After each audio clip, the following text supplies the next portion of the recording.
Defence deal के लिए रूस नहीं, ये देश होगा भारत का भरोसेमंद साथी, एक्सपर्ट का बड़ा दावा। पीएम मोदी अमेरिका जाने वाले हैं। उनके दौरे से पहले भारत ने अमेरिका के साथ एक बड़ी डिफेंस डील की है।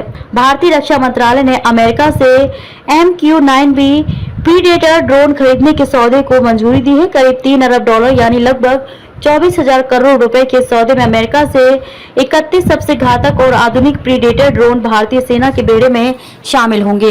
रक्षा सौदों की इन खबरों के बीच वरिष्ठ अमेरिकी पत्रकार और जियोपॉलिटिकल एक्सपर्ट फरीद रफीक जकारिया का मानना है कि पड़ोसी देशों की चुनौतियों और बदली वर्तमान परिस्थितियों में भारत को मिलिट्री टेक्नोलॉजी में सबसे आगे होने की जरूरत है। जियोपॉलिटिकल एक्सपर्ट फरीद रफीक जकारिया का दावा। एक इंटरव्यू में इंडो अमेरिकी पत्रकार और जियोपॉलिटिकल एक्सपर्ट फरीद रफीक जकारिया से जब ये पूछा गया कि क्या भारत हथियार आपूर्तिकर्ता के तौर पर अमेरिका पर भरोसा कर सकता है, इस सवाल के जवाब में उन्होंने कहा कि भारत के पास अत्याधुनिक हथियार होने के साथ ही उसे सैन्य तकनीक में सबसे आगे होने की सख्त जरूरत है, लेकिन फिलहाल वो दूसरे दर्जे के रूसी हथियारों का इस्तेमाल कर रहा है। इसलिए भविष्य में रूस की तुलना में अमेरिका भारत के लिए ज्यादा भरोसेमंद साथी साबित हो सकता है। जकारिया ने मेड इन रसिया हथियारों की तुलना अमेरिकी वेपन से करते हुए कहा कि खाड़ी युद्ध के दौरान भी अमेरिकी हथियारों का किसी से कोई मुकाबला नहीं था।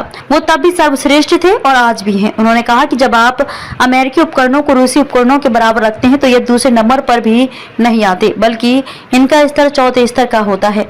यूक्रेन हमले से एक्सपोज हुआ रूस। जकारिया भारत में वर्तमान में इस्तेमाल हो रहे रूस के हथियारों, एयरक्राफ्ट और उपकरणों का जिक्र करते हुए जकारिया ने कहा कि अगर आपको रूसी हथियारों और उपकरणों की क्वालिटी और क्षमता के बारे में जानना है तो आपको समझना होगा कि यूक्रेन में क्या कुछ चल रहा है। रूसी बेड़े में मौजूद हर हथियार की क्वालिटी घटने की संभावना है, क्योंकि रूस पर लगे कड़े प्रतिबंधों के कारण मास्को जरूरी तकनीक से वंचित है। वो कुछ नया नहीं कर पा रहे हैं।